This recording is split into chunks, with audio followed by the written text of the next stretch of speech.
ओम। आप सभी को सादर प्रणाम। आइए अपनी कक्षा का आरंभ करते हैं। परमपिता परमात्मा की महती अनुकंपा से हम सभी को एक उत्तम ग्रंथ पढ़ने का सौभाग्य प्राप्त हो रहा है। भावना।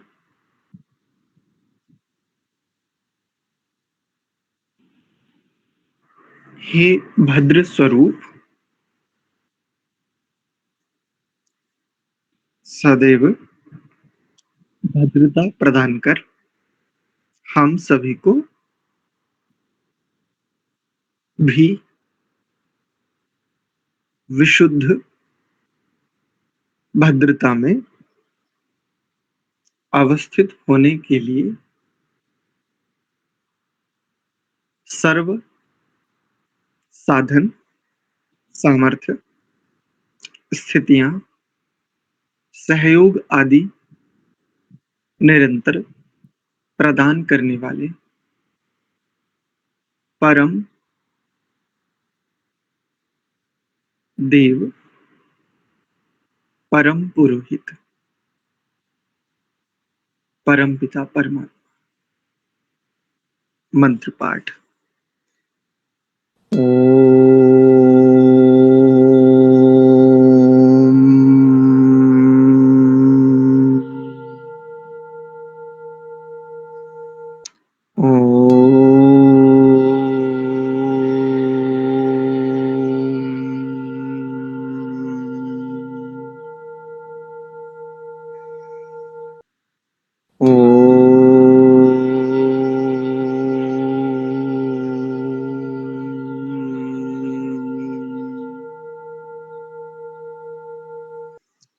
ॐ सहनाववतु सहनौ भुनक्तु सह वीर्यं करवावहै तेजस्विनावधीतमस्तु मा विद्विषावहै।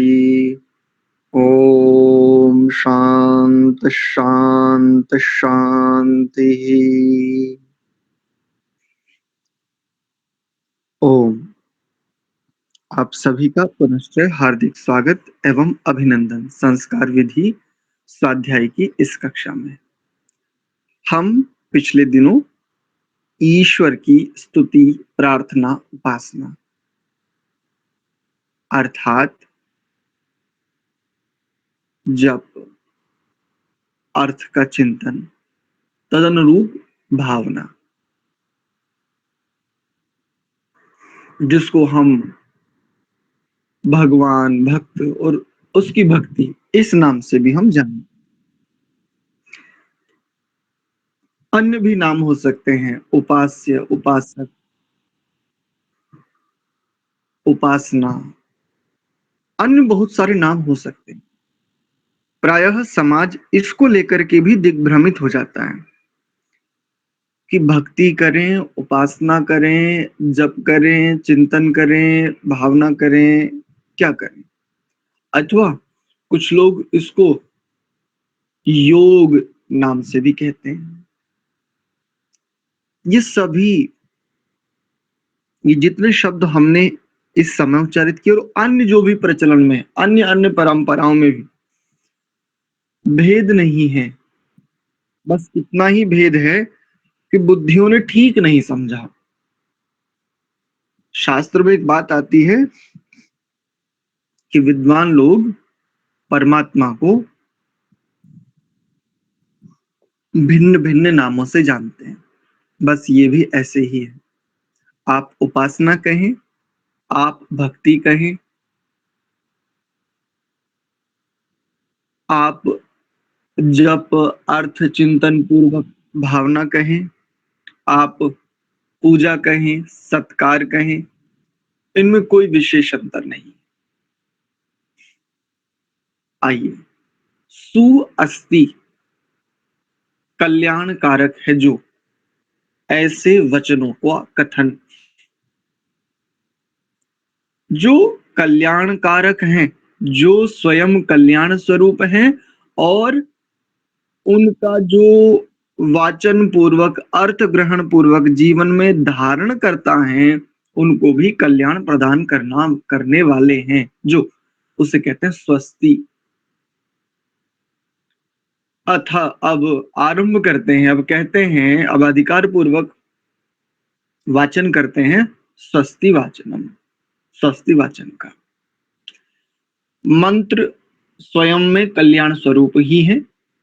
जैसे एक शब्द, एक बात कही जाती है, स्वर, मंत्रों में भी स्वरों का प्रयोग होता है।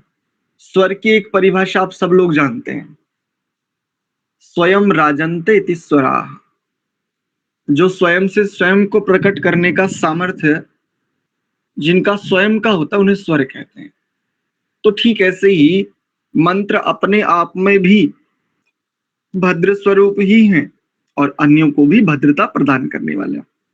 और चूंकि ये मंत्र परम भद्र की कृपा से सर्वत्र विद्यमान चहुओर सृष्टि में पात्र समाधिस्थ पुरुषों को प्राप्त होते हैं, इसलिए भी परम भद्र, इसलिए हमने आरंभ में ऐसा प्रयोग किया। आइए उच्चारण देखते हैं। जब किसी प्रकरण का आरंभ करते हैं तो प्रकरण के आरंभ में यदि केवल संहिता पाठ करना हो तो आरंभ प्रथम मंत्र के साथ ओम इस पद का उच्चारण प्लुत में करना चाहिए। प्लुत का अर्थ होता है जिस अक्षर अथवा वर्ण अथवा शब्द का उच्चारण लगभग 3 सेकंड में किया जाए, उसे प्लुत कहते हैं। ये जो ओ और मां के मध्य ये जो एक साइन बना हुआ है, इसे प्लुत कहते हैं। आइए इसका पदच्छेद पूर्वक आपको एक बार उच्चारण दिए चलते हैं, फिर संहिता पाठ और फिर इसके अर्थ आदि पर विचार करते हैं। और हम कैसे, हम में से कई लोग जिनकी बड़ी उत्कट इच्छा है, पुरोहित बनना चाहते हैं, विचार करेंगे बहुत अच्छे से। तो देखिए, अग्नि, मीले, ये जो ड है, ड यानी मकार इकार और उसके पश्चात जो अक्षर बना हुआ है, इसका शुद्ध उच्चारण कुछ लोग मीडे ऐसा भी करते हैं। वस्तुतः जब पदच्छेद होगा तो अग्निम ईडे, ईडे स्तुति अर्थ में प्रयोग होता है। ईडे शब्द का अर्थ इडु स्तुतौ, इस धातु से, तो ईडे अर्थात स्तुति अर्थ में। तो इसके शुद्ध उच्चारण के लिए चूंकि यहाँ संहिता पाठ है, तो जैसे हरियाणा में काले को काड़ा बोलते हैं, काड़ा, जैसे वहां प्राय एक बात है कि एक शब्द का उच्चारण होता है काला। हम अधिकांश लोग जो उच्चारण आदि की परंपरा को ठीक ठीक समझते हैं और हरियाणा में भी जो समझते हैं, इसको काला ऐसा शब्द ऐसा उच्चारण करते हैं। लेकिन हरियाणा में अधिकांश जितनी भी क्षेत्रीय भाषाएं उनके अंतर्गत काड़ा ऐसा, तो जो हरियाणा में काड़ा ऐसा प्रयोग है, बस वही इस अक्षर का शुद्ध उच्चारण है, अग्नि मीले। अब आपका प्रश्न ये हो सकता है कि ये है क्या, ये अक्षर है क्या? वस्तुतः पदच्छेद पूर्वक देखेंगे तो ई डे ऐसा ही है, लेकिन यहाँ व्याकरण के किसी कार्य विशेष के कारण से डा और ला दोनों को मिलकर के जो एक ध्वनि उत्पन्न होती है, वह ध्वनि यहाँ पर है अग्निमीले। ऐसा डा और ला दोनों को मिलाकर के एक मिश्रित अक्षरों से जो एक ध्वनि उत्पन्न होगी। आगे देखिए, पुरोहितई, मां नहीं करेंगे, यह है बाद में, पुरोहितम यज्ञस्य ऐसा करते हैं, ये ठीक नहीं है। पुरोहितई यज्ञस्य, यज्ञस्य नहीं, यज्ञस्य देव मृत्वी जम, देव मृत्वी जम, होतारन रत्न धातमम, होतारन, होतारम नहीं करेंगे, यहाँ पर होतारन ऐसा होगा, रत्न धातमम। मैं समझता हूँ इसमें बहुत कठिनाई नहीं है, 2-3 ही स्थान ऐसे हैं जहां पर कठिनता हो सकती थी अनुस्वार का बस। और ये यज्ञ, प्रायः अपने लोग भी इसका यज्ञ ऐसा उच्चारण करते हैं, जैसे 2 जकार मिला करके, तो ये सानुनासिक वर्ण है, अनुनासिक प्रयोग है इसमें, यज्ञ ऐसा। अग्नि मीले पुरोहितै यज्ञस्य देव मृत्विजम देवमृत्विजम होतारं रत्न धातमम। संहिता पाठ देखिए। आचार्य जी इसको पुरोहित क्यों बोल रहे हैं? अनुस्वारस्य यही परसवर्णः। संहिता पाठ में एक स्थिति उत्पन्न हो जाती है, अनुस्वार को परसवर्णादेश हो जाता है उस वर्ग आदि के अनुसार। संहिता पाठ में करेंगे तो यही उच्चारण होना चाहिए, शुद्ध पाठ तो यही है। यदि जी आचार्य। आप शुद्ध पाठ की परंपरा को नहीं जानते, नहीं सीख पा रहे हैं, तब यदि पुरोहितम पाठ करते हैं, विकल्प से ये भी कर सकते हैं, किंतु संहिता की दृष्टि से ये शुद्ध पाठ नहीं है। देखिए संहिता पाठ देखिए। ओम अग्निमीळे पुरोहितै यज्ञस्य देवमृत्विजं होतारं रत्नधातमम्। ये इसका संहिता पाठ है। आचार्य जी फिर ऐसे कहाँ कहाँ बोलना चाहिए, हम कैसे पता लगाएंगे? कैसे पता लगाएंगे? परंपरा से प्राप्त होता है, अच्छा। गुरुमुख से सुनकर के प्राप्त होता है। श्रुति इसीलिए कहते हैं, वेद मंत्रों को, ऋचाओं को श्रुति इसीलिए कहते हैं। अच्छा, जैसे अब हमने सुन लिया तो इसको हम इसी तरीके से बोले है ना? हाँ जी ठीक है।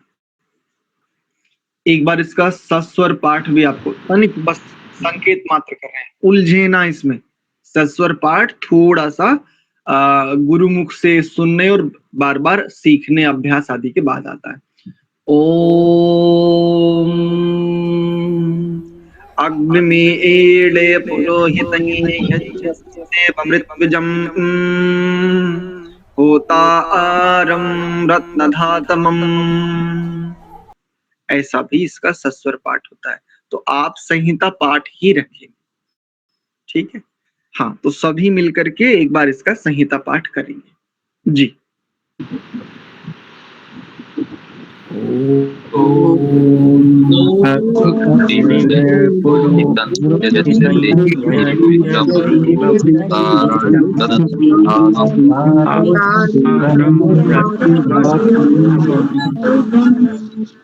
तारं रत्नधातमम्।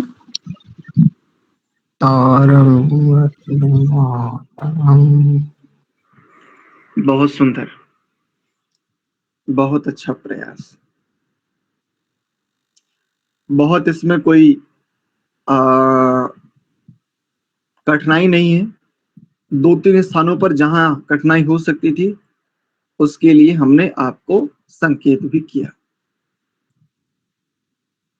देखिए पहले इसके भाष्य पर विचार करते हैं, शब्दार्थ देख लेते हैं।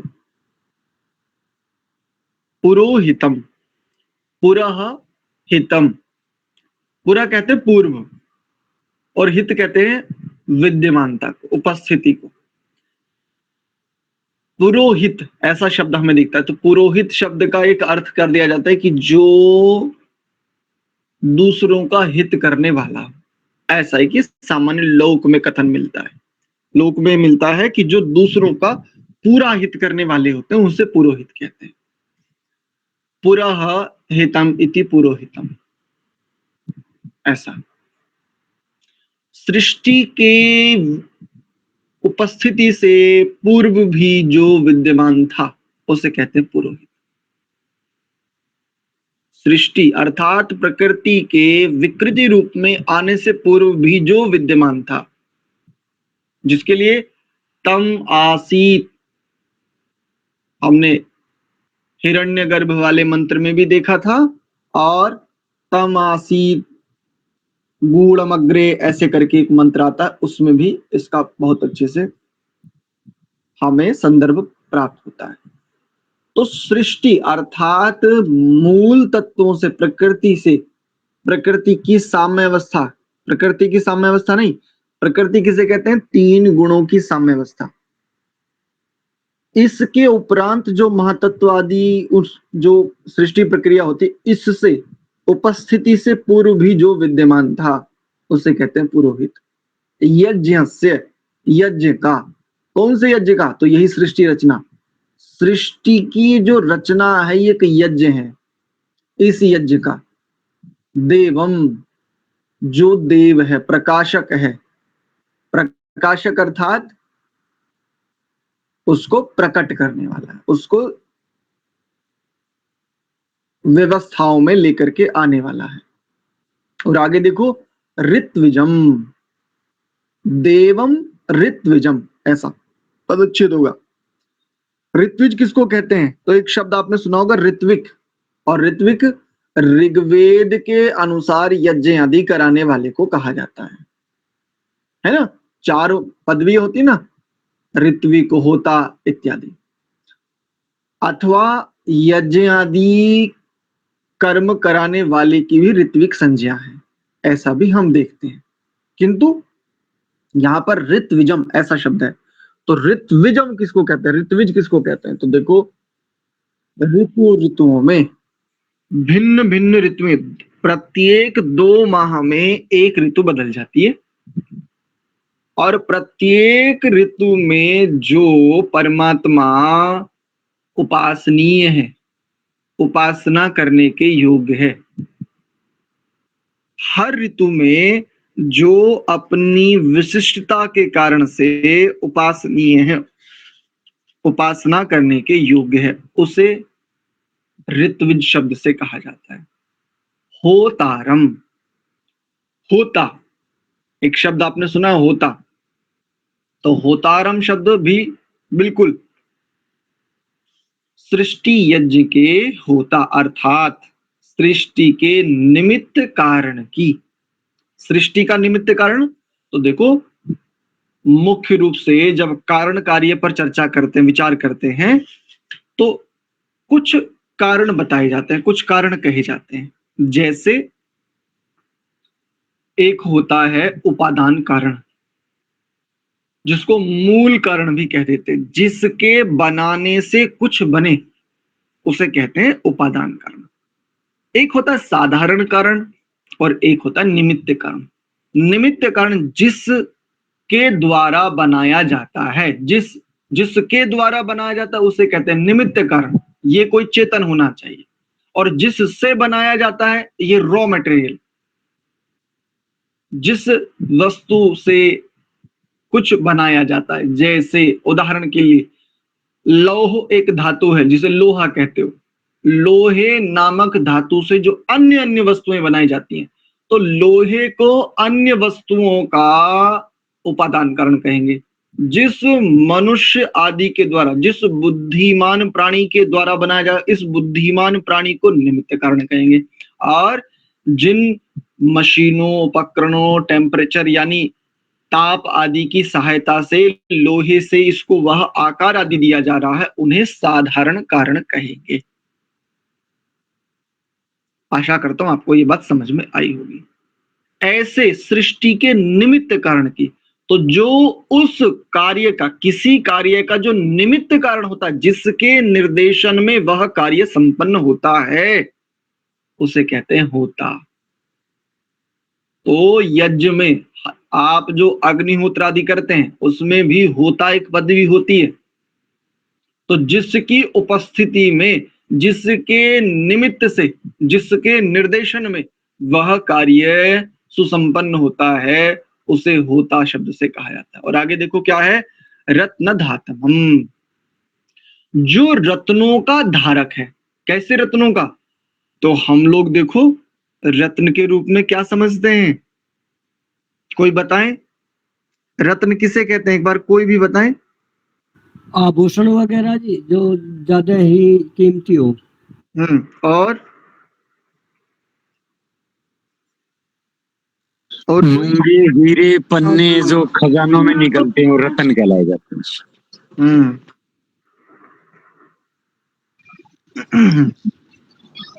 ठीक है। आंतरिक रत्न भी हो सकते हैं ना आचार्य जी?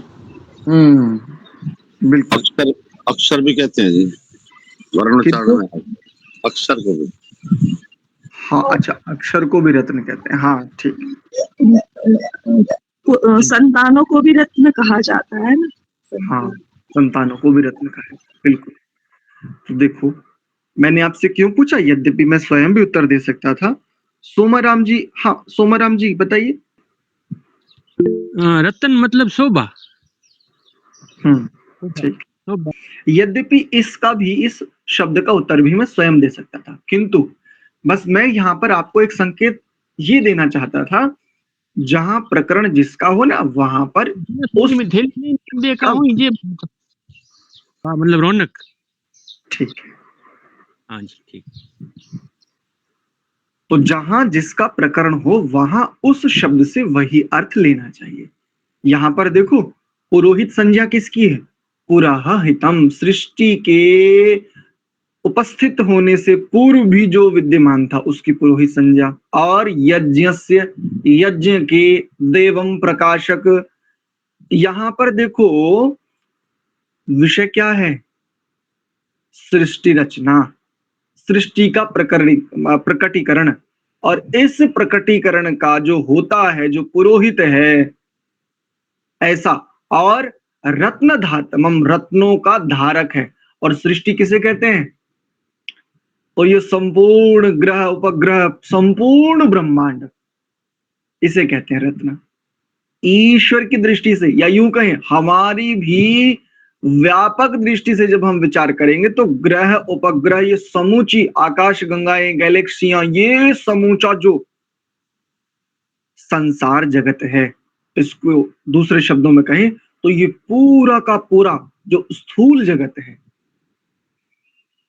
इसे इस प्रकरण के अनुसार रत्न कहेंगे। और आपने भी जैसा कहा, आभूषणों की भी रत्न संज्ञा है, गुणों को भी रत्न शब्दों से कहा जाता है, और संतानों को भी रत्न शब्द से कहते हैं। और आपकी जानकारी के लिए एक बात और साझा किए देते हैं, स्त्री को तो उत्तम रत्नों में से एक कहा है। कहते हैं आप एक बार को स्वर्ण को खुले में छोड़ सकते हैं, किंतु स्त्री को तो उत्तम रत्न की भांति, बहुमूल्य रत्न की भांति सदैव रक्षित करना चाहिए। अब मूल अर्थ तो ये था, कुछ ऐसे लोग हुए, उन्होंने क्या इसका अर्थ लिया कि इसका मतलब कहना चाहते हैं कि कोई काला सा तिरपाल लाओ और उस तिरपाल से ऊपर से नीचे तक बिल्कुल पूरा ढक दो। क्यों? क्योंकि स्त्री एक रत्न है और रत्न को ढक करके रखना चाहिए। अर्थ क्या लेना था? संरक्षण में रखना चाहिए, जैसे रत्न की रक्षा की जाती है ऐसे। किंतु उन्होंने क्या कर दिया, ऊपर से नीचे तक उसकी देह को श्वास भी ना जावे, ऐसा उन्होंने कर दिया। तो रत्न शब्द से इन अर्थों को भी लिया जाता है, किंतु यहां प्रकरण सृष्टि रचना आदि के निमित्त कारण का चल रहा है। और कैसा है वह? तो आगे देखो, अग्निम, और अग्नि शब्द के अग्नेस्त्रयोर्थः ज्ञान गामनम प्राप्तिश्च इति। अग्नि शब्द के तीन अर्थ हमने पिछली कक्षा में भी किए थे। अग्नि किसको कहते हैं? जिससे ज्ञान प्राप्त होता हो उसे अग्नि कहते हैं, जिससे गति होती हो उसे अग्नि कहते हैं, और जिससे प्राप्ति होती हो उसे भी अग्नि कहते हैं। अब यदि अग्नि शब्द किसी चेतन के विषय में, किसी व्यापक वस्तु के विषय में, ज्ञानवान वस्तुओं के विषय में यदि अग्नि शब्द का प्रयोग होगा तो वहां पर चेतन पुरुष का ग्रहण होगा।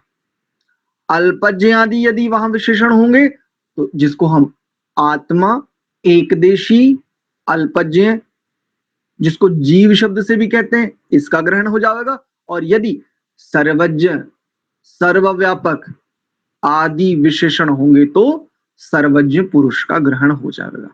एक विद्वानों के द्वारा केवल एक बात कही जाती है, यदि ज्ञान आदि गुणों का कथन होगा तो पुरुष का स्वीकार होगा।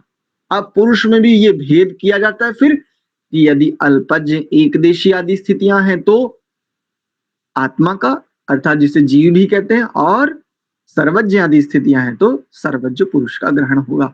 अग्निम ईडे, मैं स्तुति करता हूं, मैं उसकी प्रशंसा करता हूं, मैं उसको बारंबार स्मरण करता हूं, मैं उसका वाचन करता हूं। क्यों? अब ये प्रश्न आता है, स्तुति किमर्थम, किस लिए करते हो स्तुति, क्या लाभ है? ऊपर प्रकरण का नाम है स्वस्ति वाचनम, सु अस्ति कल्याणकारक वचन, ऐसा।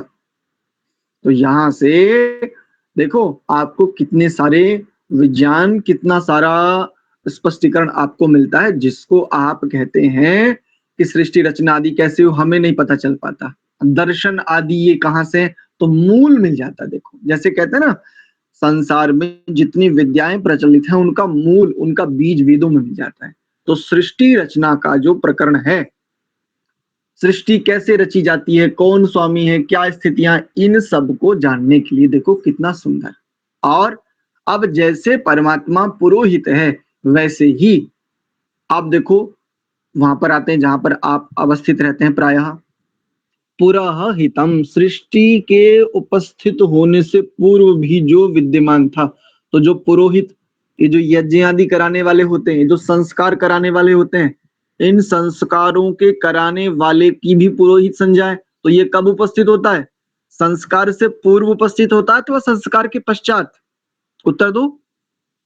पूर्व। बिल्कुल।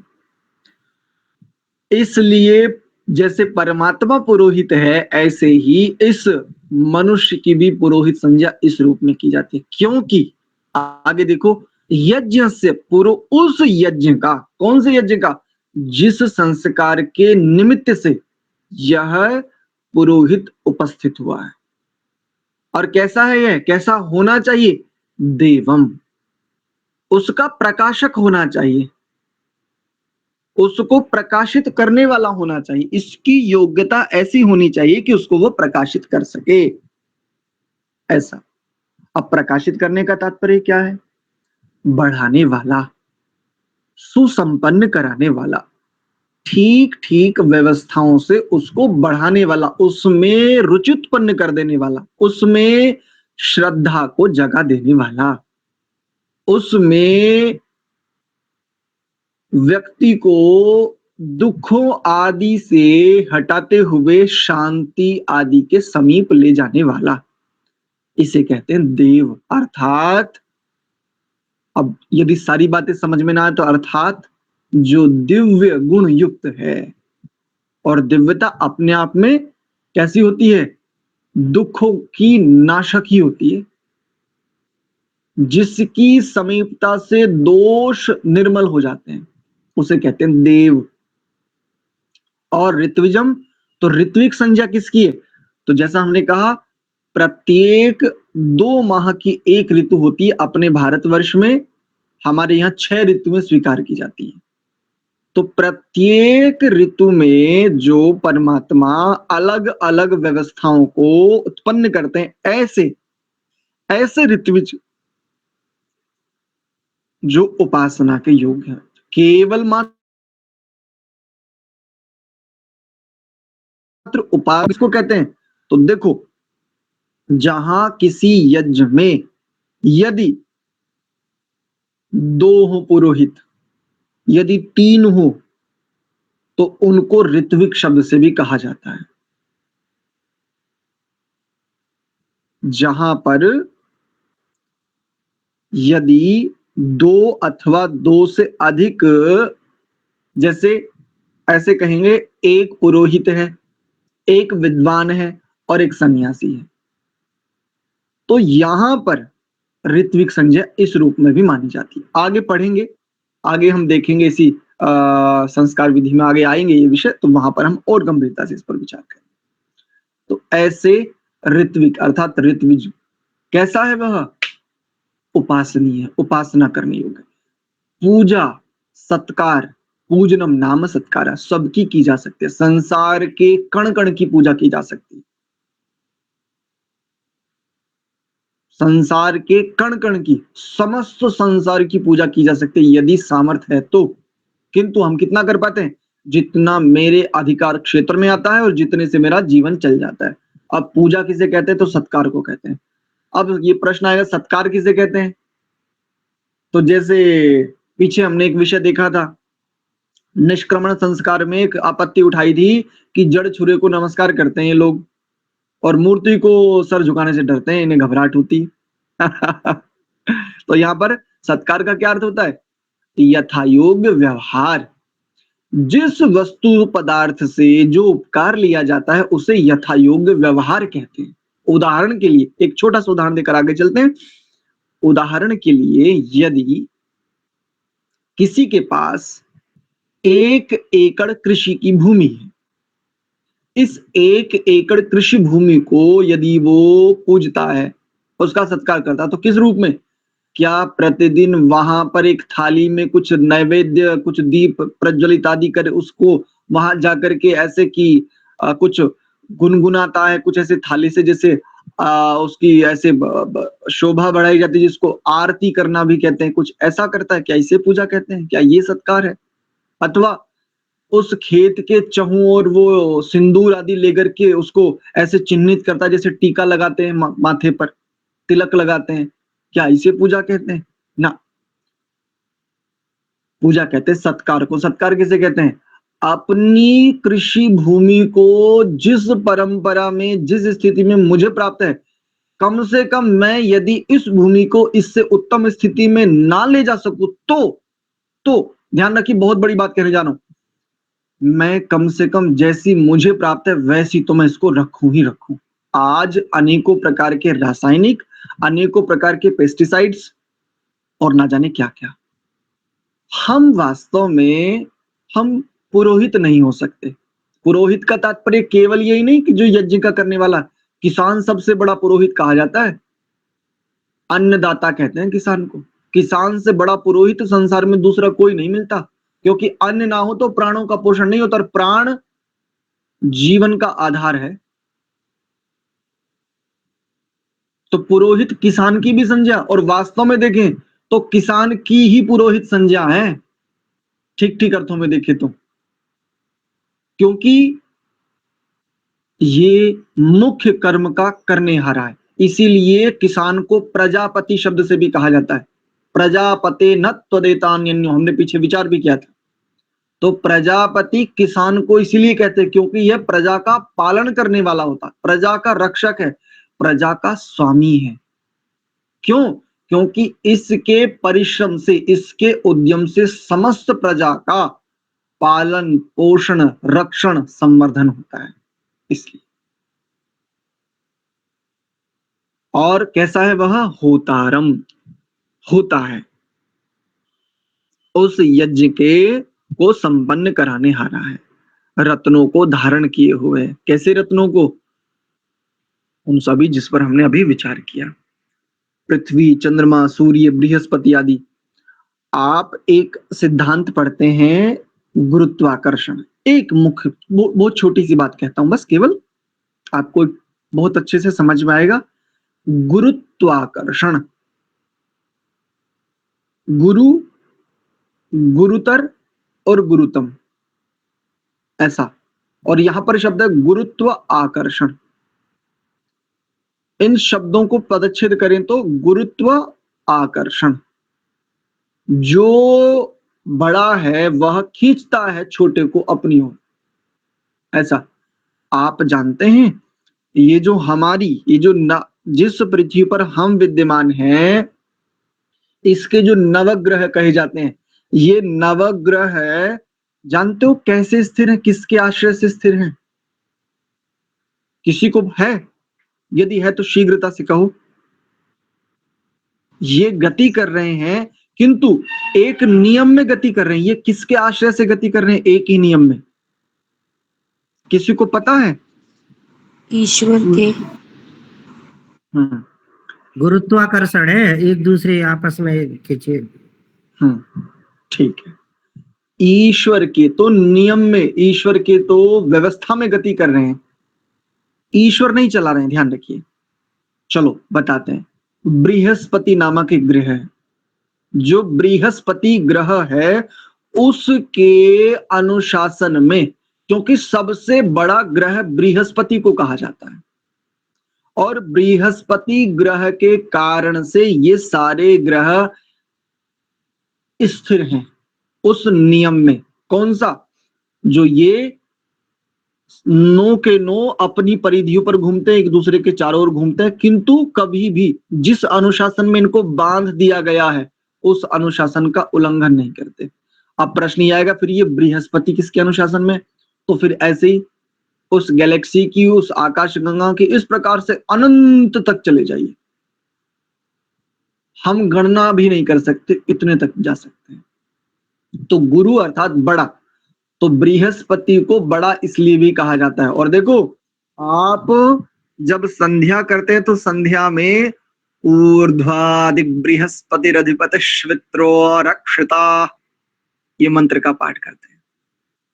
तो जो परमात्मा की बृहस्पति संज्ञा क्यों है तो वो आगे देखेंगे, संक्षेप से यहाँ कथन कर देते हैं बस, यदि ये विषय आ गया। क्योंकि बृहस्पति आदि बड़े बड़े ग्रहों का वो स्वामी है, इन समस्त ग्रहों उपग्रहों का एकमात्र स्वामी है, जिसके अनुशासन में ये सब संचालित है, इसलिए परमात्मा को बृहस्पति कहा जाता है। और सर्वोपरि सबके ऊपर विद्यमान है तो अधिष्ठाता कहते हैं, जो सबके ऊपर विद्यमान होता है उसकी अधिष्ठाता, अधिष्ठाता ऐसी संज्ञा होती है। तो अग्नि, जिस अग्नि की कृपा से ये समस्त सृष्टि, ये समस्त वस्तु पदार्थ सब प्रकाशित होते हैं, प्राप्त होते हैं और जिनका ज्ञान होता है, ऐसे उस अग्नि को, उस देव को, उस सर्वज्ञ को मैं क्या करता हूं? उसकी उपासना करता हूं। वह उपासना करने के योग्य है, ऋत्विज है वो। तो ऋत्विज की क्या की जाती है? सर्वप्रथम ऋत्विज का सत्कार किया जाता है, आदर किया जाता है, अर्थात उसकी आज्ञा का पालन किया जाता है। आज्ञा के पालन को ही उपासना कहते हैं, आज्ञा के यथावत पालन को ही भक्ति कहते हैं। जब कोई ऋत्विक का वर्ण करते हैं तो ऋत्विक की आज्ञाओं का पालन करते हैं, बस। यदि आप परमात्मा को होता और ऋत्विज, इन और अग्नि और पुरोहित और देव, यदि इन नामों से स्वीकार करते तो सीधी सी बात है आप एक भक्त हैं। और भक्त होने की कसौटी क्या है? पीछे हमने बहुत व्यापक विचार किया था, किंतु यहां संक्षेप में यदि कहें तो जो आज्ञा का पालन करने वाला, उसे कहते हैं भक्त, उसे कहते हैं उपासक। ईडे, स्तुति करता हूं। तो प्रश्न ये भी आया था कि स्तुति किस लिए करते हैं? किमर्थम स्तुति? स्तुति किमर्थम? तो स्तुति करने से उसके विषय में और बोध होता जाता है, प्रीति होती जाती है। जितना जिसके विषय में स्तुति, स्तुति कहते हैं खोज को। स्तुति केवल ये नहीं कि बस कह दिया हाँ ईश्वर आप महान हो, बस हो गया। स्तुति वास्तव में खोज है, एक अनुसंधान है, गहनता में डूबना है। यदि दूसरे शब्द से कहें तो उसमें लीन हो जाना है। इस लीनता को, इस तल्लीनता को, इस डूब जाने को कहते हैं स्तुति। तो स्तुति एक गहन अनुसंधान है, जिस अनुसंधान से प्रीति बढ़ती है, जिस अनुसंधान से उस दिव्य पदार्थ की और अधिक अधिक विशेषताओं का बोध होता जाता है, ऐसा। तो देखो, अपनी जो, जिसको हम सनातन परंपरा उसमें अन्य नामों से कहते हैं, तो वहां पर भी वो बहुत सारे स्तोत्र का पाठ करते हैं। उसमें एक शिव स्तोत्र नाम से भी प्रचलित है। तो उसकी अंतिम एक बस दो पंक्ति, दो शब्द बोलता हूं, शिवमेकमीडे, जो शिवम एक, मीडे, शिवम एकम ईडे, जो एक ही शिव है, ईडे उसकी मैं स्तुति करता हूं। ऐसा उत्तम पुरुष का एक वचन, ईडे शब्द उत्तम पुरुष का एक वचन है। ऐसा तो शिवमेकमीडे ये प्राय और अन्य अन्य भी मिलते हैं, तो वहां पर भी बात यही है, बस ठीक ठीक ना समझ पाने के कारण से कुछ आग्रह है, कुछ स्वार्थ आदि भी है। अस्तु, तो हम भी पुरोहित बन जावे तो कैसे हो जावे स्वयं, तो हमें ऋत्विज बनने की आवश्यकता है, हमें देव बनने की आवश्यकता है, हम अग्नि हो जावे। स्वयं को परिचित, स्वयं का परिचय देने की हमें आवश्यकता ना हो, हमारे कार्य व्यवहार, हमारा आचरण ही हमारा परिचय हो जावे, हम हो जाएंगे अग्नि। अर्थात किसी को भी हमारे संस्पर्श मात्र से उसके जीवन में या तो बोध हो जावे, या तो उसके जीवन में उन्नति हो जावे, जिसे गति शब्द से भी कहते हैं, अथवा उसे वह प्राप्ति हो जावे जिसकी प्राप्ति के लिए वह यत्नशील है, वह निरंतर गति कर रहा है। ऐसा तो जो अग्नि स्वरूप हो जाते हैं वह ऋत्विक बन जाते हैं, होता हो जाते हैं, और जो होता और ऋत्विक हो गए उन्हें पुरोहित बनने में अब कोई अलग से कुछ करने की आवश्यकता नहीं। ये जो अर्थ किया जाता है कि जो पूरा हित करने वाले हैं, तो पूरा हित दूसरों का नहीं किया जाता। जिसको आप इस अर्थ में लेते हैं, ये व्यापकता से प्रचलित है कि पूरा हित जो करता है उसे पुरोहित कहते हैं। जो अपने यजमान का पूरा हित करने वाला हो उसे पुरोहित कहते हैं। ये अवधारणा बहुत संकुचित अवधारणा है, बहुत संकुचित है। और आज इस मनोवृत्ति को हम व्यापकता से देख सकते हैं। हम स्टेटस लगाते हैं व्हाट्सएप आदि पर, स्टेटस किसके लिए होते हैं? दूसरों के लिए होते हैं, दूसरे जाने कि देखो ये कितना महान है। हम उस विचार को नहीं जीते हैं, दूसरों को दिखाने के लिए मात्र लगाते हैं। तो आज यही मनोवृत्ति प्रचलित है। वेद का उपदेश, वेद के अनुसार आचरण अर्थात परमात्मा की आज्ञा का पालन अर्थात स्तुति कौन करे? दूसरे करें, मैं नहीं करूंगा। तो पूरा हित अगर इस अर्थ को भी, यदि इसको भी ले लिया जावे, तो जो स्वयं के लिए हितकारी हो गया है, जो स्वयं का हितकारी हो गया, वो वास्तव में पुरोहित है। जिसने स्वयं के हित को साध लिया है उसे पुरोहित कहेंगे। अब स्वयं का हित क्या है? तो वही जिसको पुरुषार्थ शब्द से भी कहा जाता है, पुरुषार्थ चतुष्टय से कहा जाता है। इसे कहते हैं पुरुष का अर्थ, आत्मा का प्रयोजन। आत्मा के प्रयोजन को साध लिया है जिसने, उसकी पुरोहित संज्ञा हो सकती है, अथवा आत्मा के प्रयोजन को साधने की साधना में जो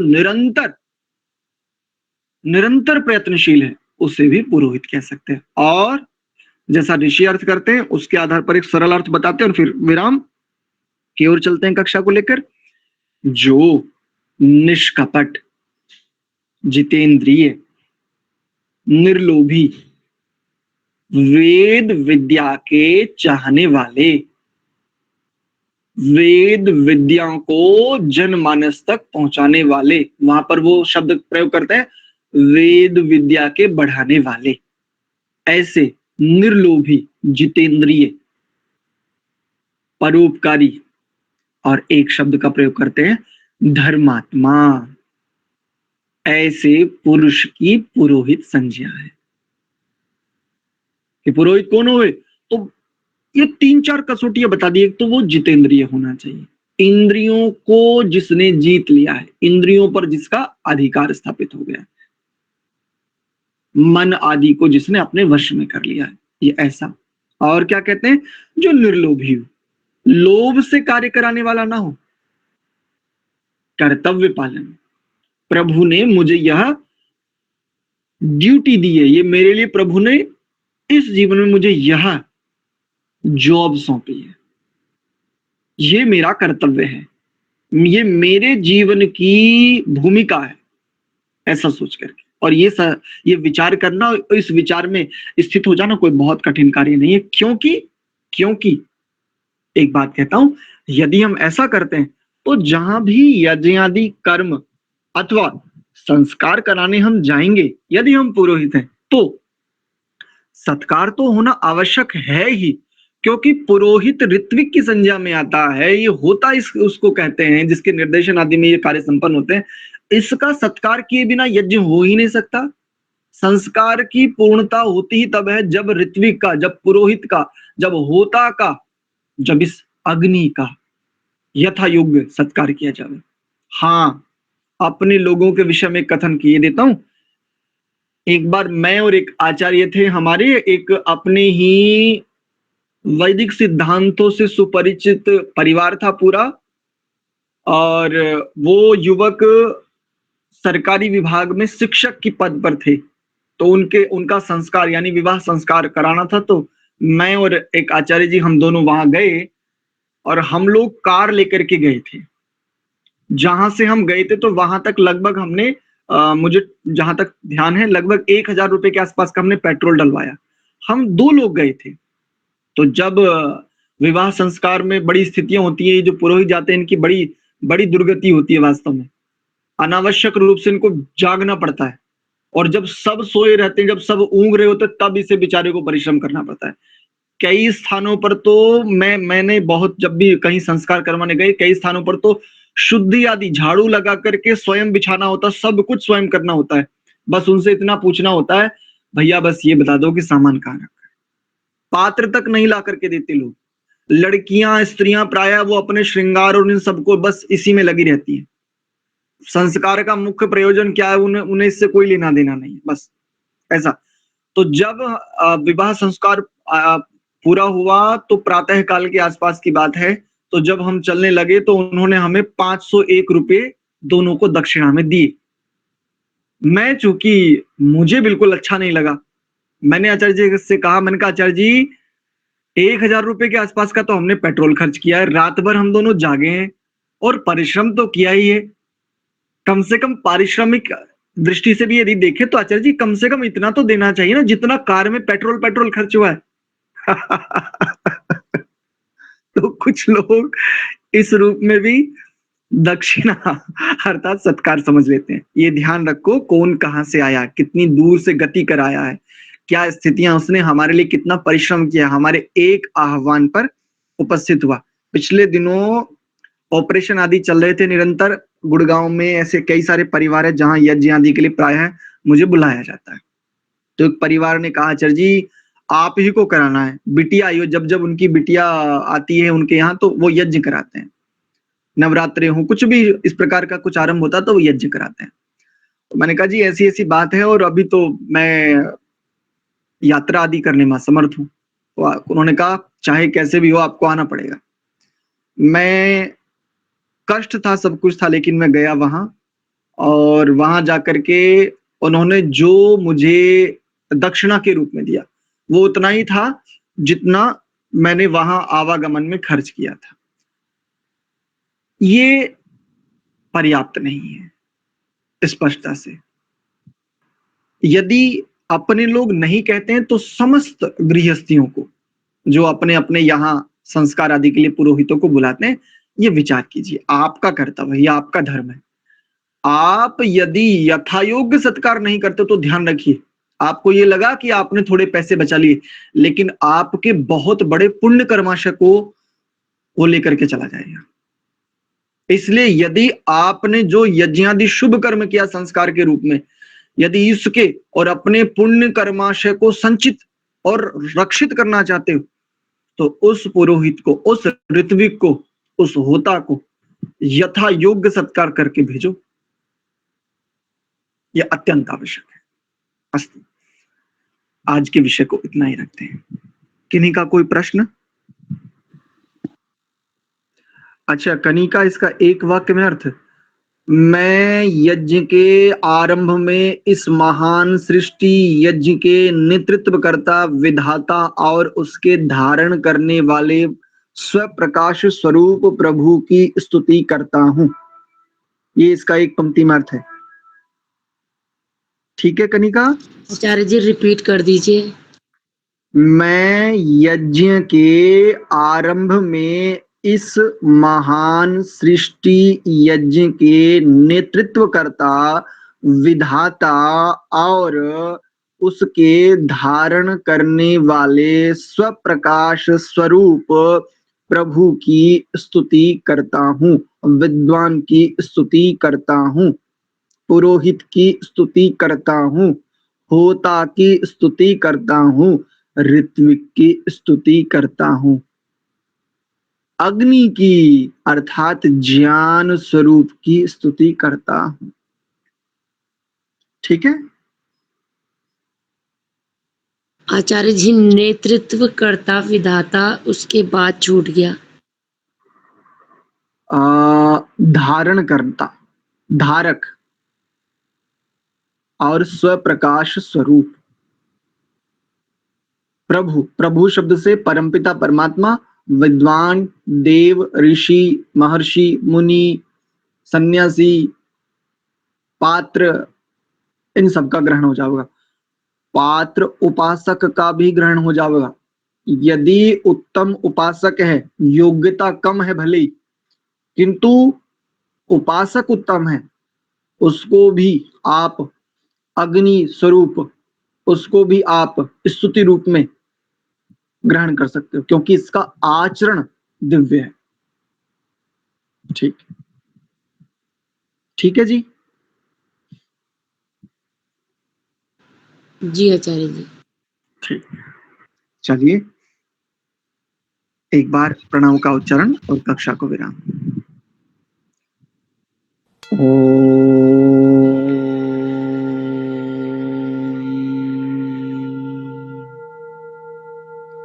शांत शांत शांति। आप सभी को बहुत बहुत धन्यवाद, सादर प्रणाम।